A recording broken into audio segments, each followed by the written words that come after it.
We are back evaluating the battle between Hillary Clinton and Barack Obama over the facts. We're doing the fact check here, telling you who we think was right and wrong in the mudslinging. So far, I've given 2 to Obama.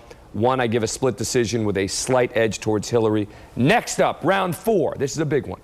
Barack Obama taking issue with both Hillary and Bill Clinton for challenging his stance and voting record on the Iraq War. When Senator Clinton or President Clinton says that I wasn't opposed to the war from the start, or says it's a fairy tale that I opposed the war, that is simply not true. And I want to be just very explicit about this. We are not, neither my campaign nor anyone associated with it, are in any way saying you did not oppose the war in Iraq. You did. You gave a great speech in 2002 opposing the war in Iraq. Hillary Clinton wins this one. It is completely fair for Clinton to ask about Obama's voting record and for Bill and Hillary to be frustrated that there is a sense that Obama voted against funding the war. He did not. Rachel? Yes, it is right that they are going after him for that, but there's a place where Clinton goes off the rails, which is why I give it to Obama. Clinton says, by the next year you were in the Senate, you were voting to fund the war time and again and time and again.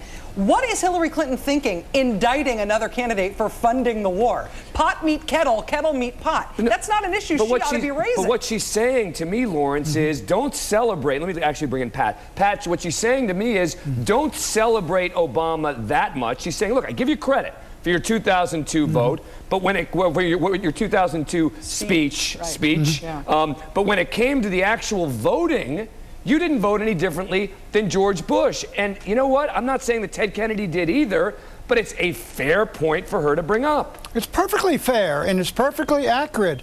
And apparently he did pull down from his website the 2002 speech. They are perfectly justified. Bill Clinton was perfectly justified in laying it out chapter and verse, and he called it a fairy tale. But what killed Obama's folks was they thought Clinton was calling his whole campaign a fairy tale, and they reacted. See, Lawrence, I don't even believe they thought that. I think that they tried to use it as a tool, and then they got these ridiculous allegations that somehow he was saying, oh, it's a fairy tale that an African-American candidate. I mean, that was total nonsense. But even the idea that Bill Clinton can say it's a fairy tale, that Barack Obama has been able to continue this campaign without being questioned about his Iraq voting record is totally legitimate.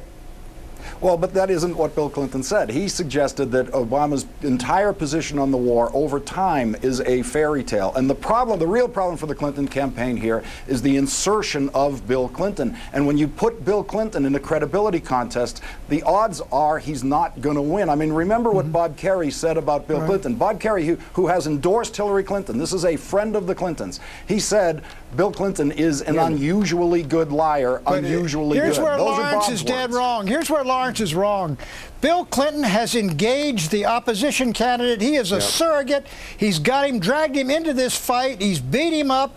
Obama's fighting back now. He is frustrated. He's lost everything he had coming out of Iowa, which was himself a transformative candidate. They have just about sunk Obama doing this stuff. It's been effective whether you like it or not. Let me make one point here. That is that the average Democratic-leaning voter and the average independent voter who might vote for a Democrat cares a heck of a lot more about the war than is it Bill or Hillary who said this and which vote and was it on the website.